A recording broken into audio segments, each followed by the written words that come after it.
Hello one and all, and welcome to Behind the Glass, the podcast which aims to take you behind the scenes of the YouTube channel Seen Through Glass, as well as the automotive and social media worlds.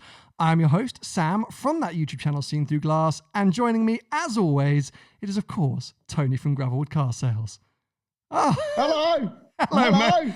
Is that a Gravelwood Car Sales face mask? It is, yeah. So I'll take it off because yeah, it's not great for the audio quality, but yeah. So I ordered a load. So everyone that buys a car from me from now gets a face mask with Gravelwood on it. Oh, nice! And I guess if people are coming to do what, click and collect, something like that, you can make sure they got a face mask in case they turn up without one. All delivery, mate, at the moment. But yeah, we can offer click and collect, but yeah, mostly it's why I've been so busy. So, yeah. Well, we should touch on that. Delay. We should touch on that, yeah, because this episode's going out a little bit later than we would have liked, but for good reasons, not for negative reasons. Mate, what are you doing? You sounds like you're wrapping a present over there. No, it's the packaging from the mask. Okay, cool, thank you. Well, anyway, as I was saying before I was so rudely interrupted by your Gravelwood merchandise, yes, we've been a bit delayed, but for a good reason, because you've been busy. You've been selling cars. Yeah, so obviously last few weeks has been a bit slow, well, very slow actually. But this last sort of 10 days or so has really picked up, and I've been particularly busy because I've got to do it all on my own because I've furloughed some of my staff. So I'm having to run around, pick cars up, collect them, deliver them. You're a one-man operation. Have you been taking the photos as well? Don't tell me you've been taking the photos because that's really going to ruin your website. No, I've got the photo lad coming in at the end of the week. He's got about 10 cars to load on. Okay. So cars that have come in. So, yeah, we've back in the old days when I used to run around and do everything on my own. Yeah, it's a flashback for you, but mate, I'm happy. It's a good thing. I mean, obviously, it's been tough for so many people in so many different ways. But I've had to listen to how you have struggled at times with the stuff that's going on in your business, and so it's great to hear that things are slowly picking up. Obviously, not returning fully to normal, but that is very positive. So yeah, so while some of you may have been frustrated by the delay, waiting for a new episode with Tony, I hope that you are also actually quite pleased that we got delayed because it's a good thing for us. The more money Tony makes, the more often he will appear on this podcast in a good mood. Yeah. If Tony goes broke, this podcast will cease to exist because it's the last thing. Well, actually, that's a lie. If you go broke, maybe all you're going to have to do is this podcast. We'll be pumping out 4 episodes a week. I'm going to become a YouTuber if I go bust. Don't say that because people will start like ganging up around your business that you don't sell any cars. I still get trolled with, when's Tony going to start his own YouTube channel? Yeah, me too. You'll be one of the 70,000 million car channels on YouTube. Oh, don't get me started. I won't, because I know that's a rant that you're desperate to get into, and we're going to avoid it. But yeah, look, it's kind of been an interesting 10 days or so since we last did an episode. I do feel like the world is potentially starting to see some light at the end of the tunnel, or at least in the UK, it feels like maybe some businesses are able to get back to work in a kind of safe way. And that's the most important thing, I suppose, is that as we move out of phase 1 of lockdown, we continue to try and look after each other and stay safe and respect all of the guidance and advice we're given. Even if you don't agree with it, you should listen to it and follow it. Because if we all do the same thing, then hopefully we'll all get the same result rather than everyone going off in different directions. But anyway, I'm happy that Tony's been busy. I also, surprisingly, have been busy. And whilst I haven't yet ventured out to film a video outside of my house or the podcast studio, because Tony, some viewers may not have realized it, but I did. I went to the studio for the first time in 8 weeks or something ridiculous. I miss it. Is it all right? Is it all right in there? It didn't burn down and no one's nicked it. And it's not cold, you'll be pleased to hear. But it's now done the opposite. Instead of being freezing cold as it was when we started season 3 of Behind the Glass, it's now really hot in there. It's like a glass house. So I don't quite know what we're going to do about that. When we're able to start recording podcasts together in the same room, we're going to melt. We are going to melt. Well, technically, as long as we safe distance, that can happen now because that's allowed, because that's technically work. That's a good point, mate, actually. If you bring me one of your Gravelwood face masks, I think we can do it. I think we can manage because I could rearrange some of the furniture. We could definitely sit far enough apart whilst we record. And as long as you don't try and give me a hug when you turn up, I think we'll be all right. Yeah. I know you like to give me a hug whenever you see me, but you'll just have to... Not really.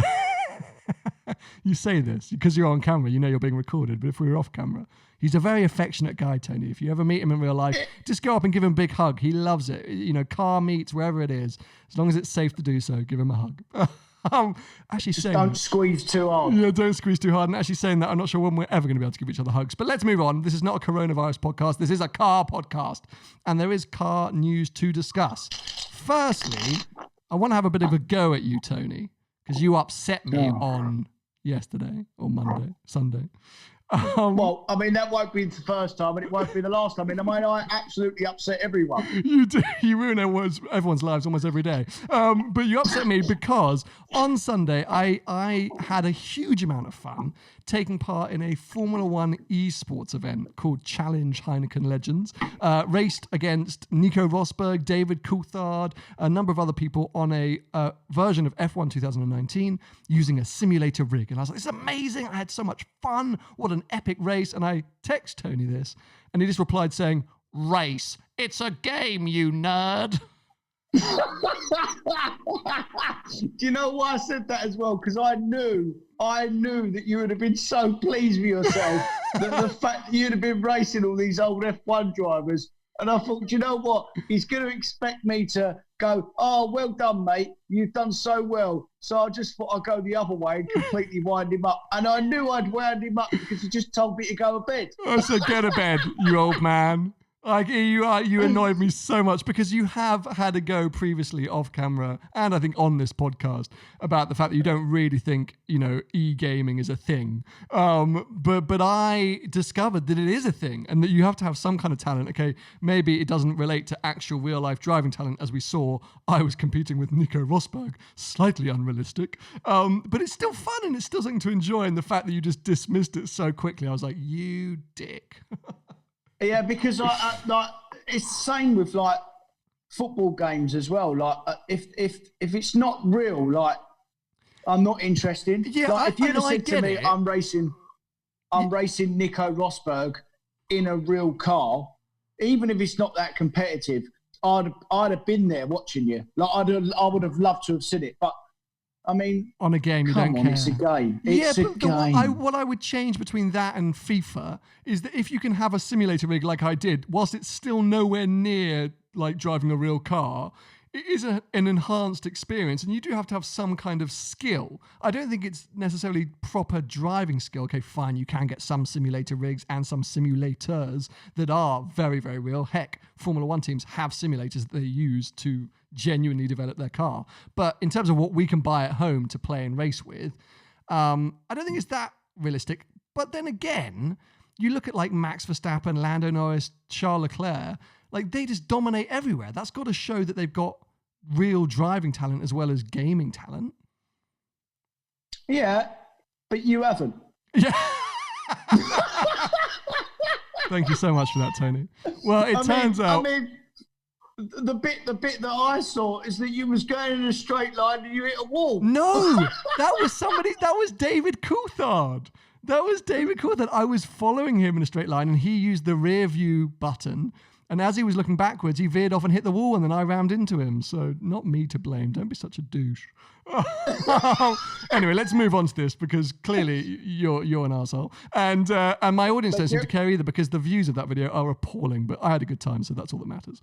Now look, we've had a new car reveal. Can you believe it? In the desperate moments of coronavirus, Porsche have come along and saved us with some automotive news because we've been lacking it. And they released the 992 Targa. So this is obviously the latest version of the 911, the 992, the sort of bulbous, fat 992. And this is now the Targa version. We've never really spoken about Targas that much before, Tony. We obviously bang on about GT product Porsches quite a lot on this podcast. But what are your thoughts of a Targa? You're not a big convertible fan, but does the Targa make a sort of bridge to a product that you would have? No, I am a convertible fan. I'm just not a convertible fan with hardcore track versions. That's it. So well corrected. Thank you. Like a Performante Spider or the Speciale or something like that. I'd rather the coupe version. But I like the idea of the Targa. And I remember when the first Targa come out in the 991. In the 991. With the metal hoop. Yeah, and the glass at the back, and it was so pretty. And even now, mate, like even 991.1 and 991.2, they're still fairly rare. I mean, there's not millions of them. And the roof, the engineering in the roof is a masterpiece in how they do that, by the way. It's unbelievable. Well, curved glass in the first place is pretty mind-boggling, and then you think it looks like it's going to add a ton of weight, but of course, Porsche being Porsche, it doesn't really. And for me, the 991.1, so the naturally aspirated 991 GTS as a Targa, is kind of like a secret dream car of mine. I just think that looks like a great looking car. Cool ideas, best of both worlds. All that sort of glass and air, and then a great soundtrack and the naturally aspirated engine. Like, I always thought that was a bit of a whip, but I've never driven a Targa. I've never even sat in one of the new versions of the Targa. And yeah, I'm with you. I think it's good looking. And I think they've even made the 992 good looking, because I haven't enjoyed the way the 992 looks so far. It's been fat for me. But I'm really enjoying this new Targa. Well, being the Porsche fan that I am, I completely missed that reveal. Yeah, I mean, I had no idea what you was going on about. You've been a busy man, mate. You've been selling cars. You've been running a business. I love it. So you're missing out on all the car news. Have you not even seen pictures of it? No. Oh my God, mate. Okay, well, I don't have a secondary screen to hold it up and show you right now, but it's very good looking. Go and look at it after this. But you mentioned that they're relatively rare. Why is it, do you think, that Targas don't sell as much as the coupes and the cabriolets? It's just, I guess, a bit of a quirkier car, I suppose. Yeah, I don't really know, to be honest, because, I mean, they are a bit more money, but they're not loads more. But yeah, no, I don't really know. I mean, I'd have one, but I've never owned one. Do you know what I mean? Like, yeah, exactly. No, I get it. Like you forget it, you overlook it. You overlook it quite easily. Well, who knows? Maybe in our future at some point it'll be one for us. But yeah, big fan of that. Lots of money. They're only releasing it in the four-wheel drive variant at the moment, so the 4 and the 4S, and it's sort of £105,000 upwards, something like that. But that's just where 992s are priced at the moment. So yeah, well done, Porsche, for giving us something to talk about, even though Tony had no idea what I was talking about. Some other sort of slightly interesting news to come back to the dreaded coronavirus, only because there are some interesting things to discuss. Firstly, something that's not really going to affect Tony, but I really want to rant about briefly, is the news that the London congestion charge is being extended, firstly into the evenings and to the weekends. And this is just another nail in the coffin that I wish to hammer into Sadiq Khan's coffin. I hate this guy, and I just want to come out and say it. It seems absolutely mad, this, and original sort of report suggested that he was doing it to claim back, I think, some of the loan that the government gave him or some bailout. Yawn. It turned out, long story short, that no, Sadiq Khan has decided to extend the congestion charge and increase the amount that we have to pay. And for someone who lives in central London, this just absolutely infuriates me, and I think it's ridiculous, and I think it's money grabbing, and he's ruined the city already with roadworks. And yeah, I just needed to get that off my chest. So Tony, I doubt you have much to add, because I don't think you drive into central London that often, but any thoughts? Only at the fact that for the last 2 or 3 months, public transport has been free and not used, and that is just one way to get some of the money back. Obviously, you know, we've all been affected.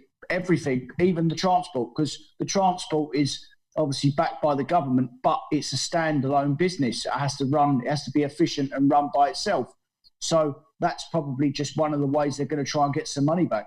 Yeah, but do you not think for those that actually literally have to work in central London, with all the government advice saying try not to take public transport, try to either walk, cycle or drive to work, like, you can't really tell people don't take public transport, but then pay more and more often to come into central London. I just think it goes slightly against the advice. It's just a little bit, not money grabbing, and I realise they're going to have to get this money back at some point to, you know, all this money they've given in bailouts and stuff. But I just feel like that was a bit of a middle finger up to London citizens, at least central London citizens. Yeah, but no one's got a gun to your head, mate. You haven't got to live in central London. You can live wherever you like in the UK. And I don't have to drive, So, for sure. I could walk or I could cycle, absolutely. But there are people out there who do have to drive in, for sure, who whatever line of work that they're in, that will have to take their car in. But it's more the fact that, okay, Monday to Friday, fine. But what about at the weekend? What if you're needing to go to a shop and pick stuff up and bring it back from that shop? What if you're needing to move office or needing to pick something up from the office or whatever it might be where you need a car to transport those goods, and now you're being charged at the weekend as well, which was your chance to be able to go and do that before? I don't know. It makes me angry that that's the way they're going about it, and he's done it in such a sort of aggressive way, I think, and someone who's always been pained by the congestion charge anyway. It frustrates me at a time when you can't just jump on a bus or a tube theoretically safely. That's what I think is a bit of a middle finger. That's why I get cross. So fair. Sorry for the rant. But on a slightly more positive note, for those of us who don't live in London and aren't affected by what I'm ranting about, did you see the news, Tony? And I know you didn't, that track days are coming back. I did see that, actually. You did see that. Okay, I'd assume you're on basically every mailing list for every track day ever, considering what a fan you are now of the track day life. But yes, the report I saw said the 26th of May, Brands Hatch, Donington Park, Alton Park, Snetterton, Cadwell Park, and Bedford Autodrome will be starting. MSVs, all the MSV exactly, tracks, motorsport vision tracks, exactly. So, I can kind of understand this if you think about it, because of course, you can isolate, you can social distance by being in your car. And theoretically, as long as you're not then hanging out in large groups around the paddock and things like that, you could do it in a relatively safe way. And why not let people go out and have a bit of fun? So are we going to see you the 26th of May driving into Brands Hatch, desperate to get out on track? No. Do you know why? Why? Because my cars are too loud to get kicked off at Brands Hatch. Good point. Good point. You need some quieter cars. Oh my God. So where can you go? Where, like Silverstone, surely? Silverstone, Donington, Goodwood, if I'm lucky. No, yeah, Goodwood's all right, actually. Goodwood's all right. Snetterton's okay. Mainly Brands Hatch is the one. It's my local track. Yeah, I was going to say it's right next to you. Yeah, and it's the only one I really can't go on. It's a disaster in the end of the day. But in all seriousness, I mean, I'm not somebody who does that many track days. So I saw this news and I was like, cool, might create some nice, safe content opportunities in the future, but otherwise doesn't excite me. But was this exciting news for you? Does this get your what's called, not blood boiling, the opposite of it? Are you excited is what I want to know, Tony.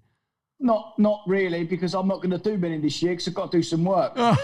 Because I've already lost too much money this year to go gallivanting, so I'm going to work the rest of this year for free, probably. So, I definitely won't be going out as much as I have been. Yeah, fair enough. I think it's everyone just literally all the fun stuff in life might have to be put on hold for a little bit longer as we all try and get back to work. I'm with you there. Well, yes, I think I say hopefully over the weeks ahead, I'm going to have the opportunity to now start to get out and film some content outdoors. It feels like from 1st of June, we're expecting... Have you heard anything more about dealerships potentially being opened up as long as we sort of hit the targets that the government set out? Yeah, so from what I know, a lot of main dealers are all going to start to reopen from the end of the month. I know that some now are doing this click and collect service where if you've already ordered a car and you've been waiting and it's there and it's ready to be collected, then you can go and collect it essentially if they're open. So it's just really for deliveries only really at the moment. But yeah, I think that, early June, 3rd, 4th of June, dealerships will start to open, main dealers, and obviously all the independents as well.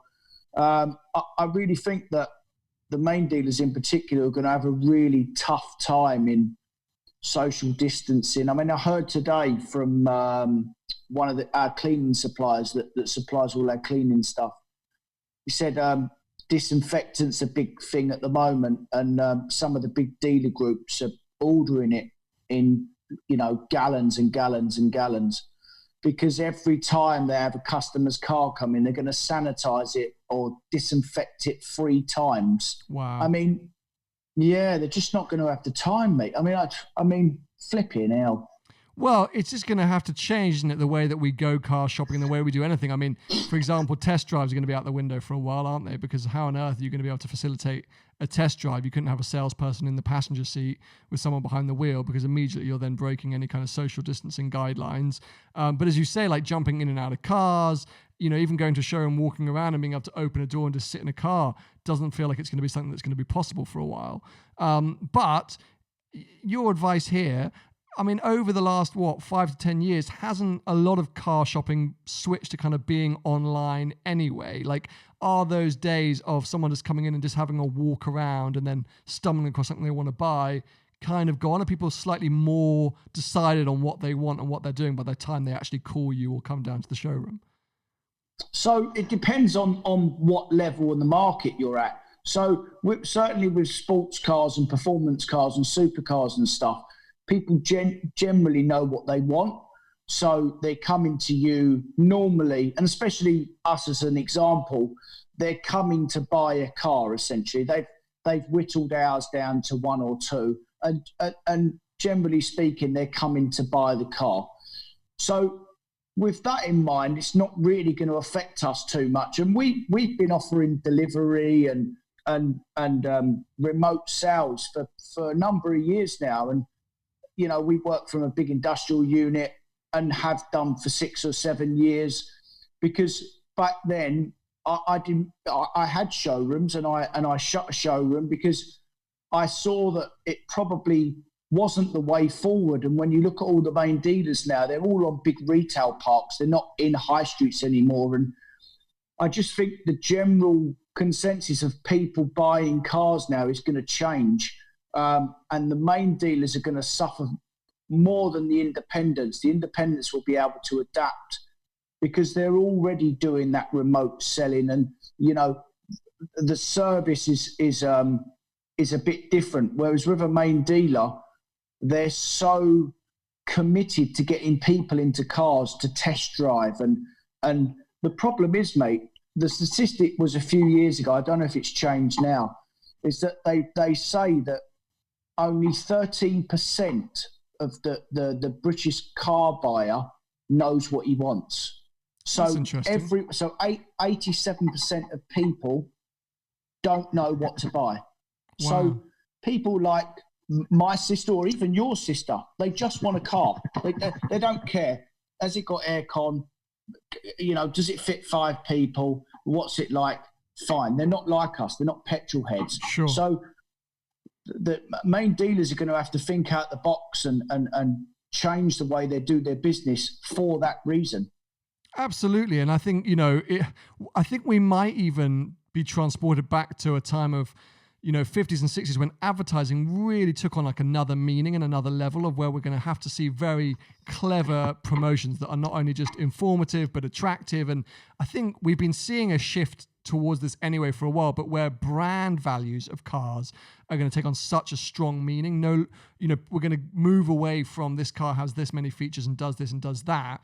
And instead it's going to be, you're going to want to go out there and buy an Audi because it's an Audi and what it means to be seen in an Audi. Because we've been talking about it a while in this podcast. Cars nowadays are pretty much all the same. They all come with a certain level of equipment and safety equipment and technology, and it's all pretty blanket. It's not like, you're going to want to go and get the Honda because the Honda's got air conditioning. Like, everything's got air conditioning within reason. And so because all the cars not only do kind of similar things, they also feel relatively similar. It is going to come down to, just brand value and badge value. And so I think that's where we might see this kind of reconditioning of advertising and promotion and PR to really try and sucker people into that, so that you just literally call up your local Mercedes dealer and say, hi, I'm a 25-year-old and I want a Mercedes for me and my 2 mates. And they go, great, you're going to get a C-Class, off you go. Like, go have fun. You're just told kind of what you want, rather than going along and shopping for a price bracket. Maybe that's the route we're going to be going in. I mean, it's hard to imagine, but I think the world is going to be a slightly different place now. Yeah, like I said, for people like us, it won't change a great deal because when we look at cars, we kind of know what we want. But yeah, for the big percentage of people that don't know, the days of test drives and looking at 10 different cars and 10 different models. I mean, let's get it right now. No manufacturer makes a bad car. They all drive perfectly. And to be honest, I've never seen the sense in test drives anyway, and we're fairly strict as a dealership in terms of test drives because we don't just let anyone drive our car just for the sake of it. Why would I? What are you going to learn, or what are you going to take from a 5 or 10 minute test drive? What's that going to tell you? What are you listening for? Are you listening for bangs and crashes? I mean, are you a mechanic? I mean, most dealers, proper dealers, cars go in workshop, they're properly inspected. You can get your own inspection. There's lots of different ways that a car is prepared now. And like I said, no one makes a bad car now. They're all good.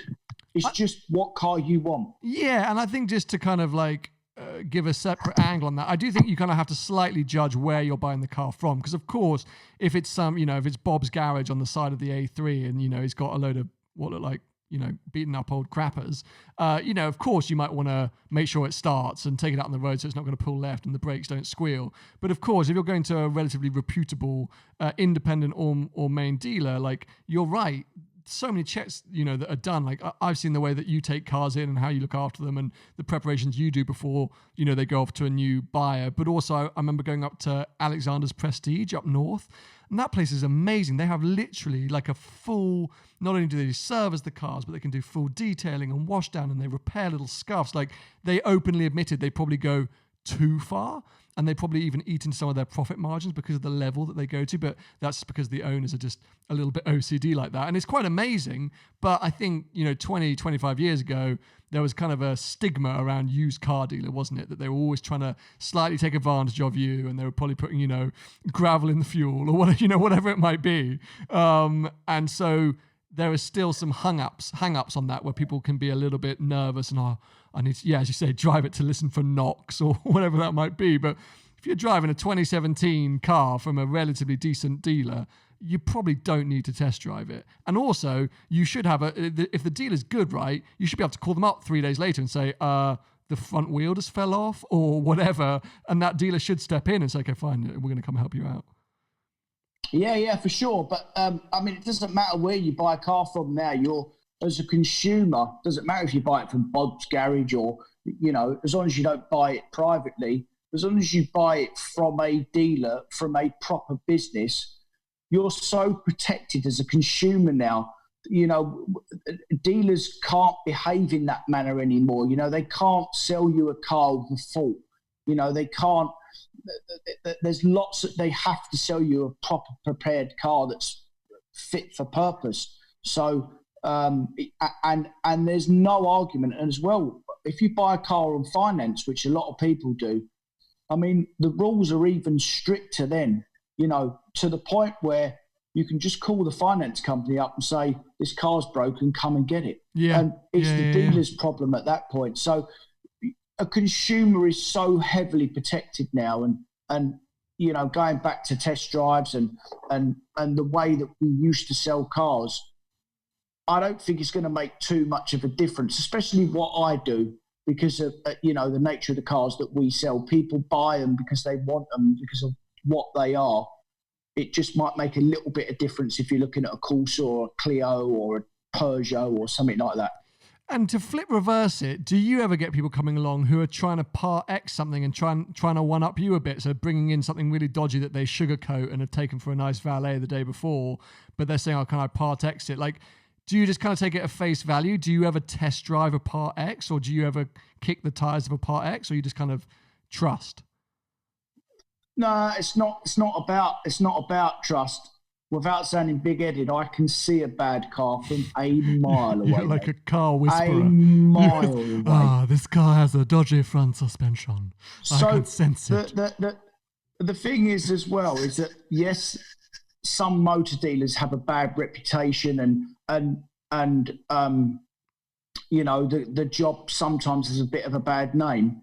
But you have to ask yourself where dealers get the cars from. It's the public. So they don't get them from anywhere else. It all comes from the public. So the public are dodgy bastards as well. It works both. No, because it works both ways, doesn't it? Of course. if someone's going to be dishonest and try and cover up and sell you a car, I mean, it doesn't happen with us because, one, I can see it a mile off because it's my profession and I taught myself to learn that because it's important. And two, we have a preparation period that if I do miss something, it's picked up before it goes to the next owner. We don't just give cars out, as you know. So, for sure. But yeah, mate, we've been caught out with stuff before where, cars have come in and there's oil leaks that have cost $2,500 to fix. But or F-types with exhaust that are too loud for anyone to ever want. Yeah. I mean, that's the job. That's why we have to have a profit, and that's, people don't always understand that. They think, oh, why is he having $2,500 or $3,000 profit across that car? Because it's not $2,500, $3,000. Sometimes you end up with nothing. Of course, you just spend to get it into a place. Well, yeah, I think it's definitely going to be interesting times. Things are going to have to be different and change for sure. But I'm hopeful, especially from the sounds that have been coming out of your mouth over the last week, that people are still going to be out there buying cars and shopping in whatever way they can, because we want the automotive industry to stay alive in whatever shape and form. And hey, look, maybe, just maybe, we're going to be in September and we're all going to be laughing, going, hey, remember that coronavirus thing? Like, what a joke. And I know there are plenty of people out there who are conspiracy theorists or who believe in different versions of the COVID-19 story. But taking it at face value, it does feel like things are going to have to be different for a while. But I'm hopeful that, there's still going to be a chance for us to get excited and go look at cars and nerd out and do some online shopping on Auto Trader and not be depressed by the fact that we couldn't go and, kick some tires and waste some people's time like yourself. But the thing that I kind of wanted to move on to, which I thought was an interesting prospect, which is maybe now going through a bit of a headache, is in America, and I think in parts of Europe, maybe just Germany, some companies like Porsche and I think Mercedes had bought out these kind of like membership programs. Do you know anything about these? Okay, so basically, but for audio listeners, Tony is shaking his head.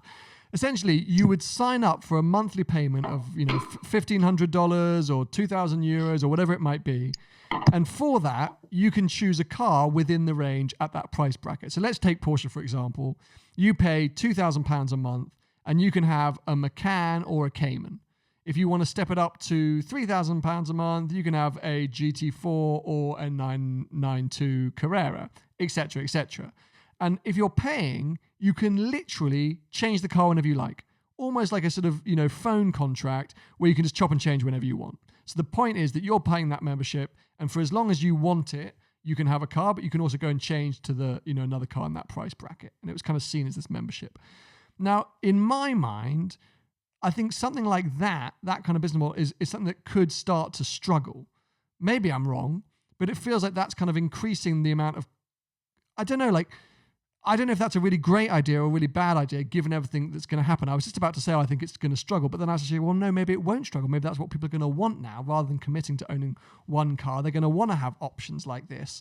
And obviously it hasn't happened in the UK yet, but we could see weird and wonderful ways of car ownership moving forward that even buck the trend more.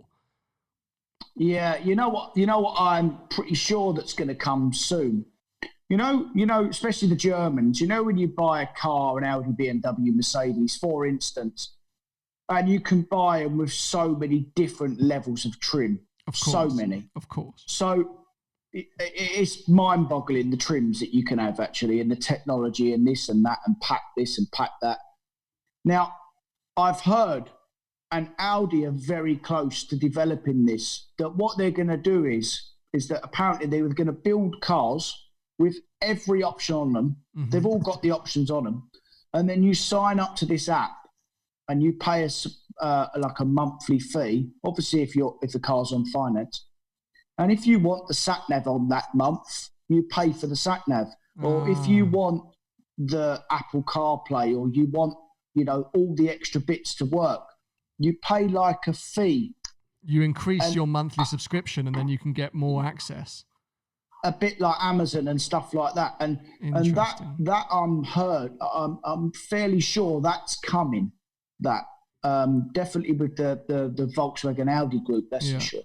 Yeah, I think, these are all things, I keep getting asked, and over the last week or so, I've done quite a few other podcasts. Sorry for behind the glass listeners. We haven't been producing our own content, but I've been appearing on other podcasts. And this is a big discussion topic, is what is the future of automotive? And I think, we've been forced into the conversation because of coronavirus. People have to really start thinking about it. And all of these topics, which people were, in the back of our minds of, what's going to be like to be a car owner, or what a car ownership opportunity is going to be in the future, I think have been forced to come forward. And yeah, something like that's easy. I think that the less people are engaged or enthused about cars, the more the a million options that you get when you walk into a Mercedes showroom is unnecessary. I already don't know from AMG to SE to I get so overwhelmed at all the numbers and letters and what it all means. And there is some simplicity, I think, that is needed, especially if generation, whatever they're called, Z or X or Y or T, aren't going to be petrol heads. I think, a shrinking of the models and cars out there needs to happen. Well, Mercedes have changed the way that they upgrade their cars, and Audi have started to do it as well, where it's made my job a little bit easier as well, because obviously as an independent specialist, we kind of have to know everything about every car and all the extras and stuff like that.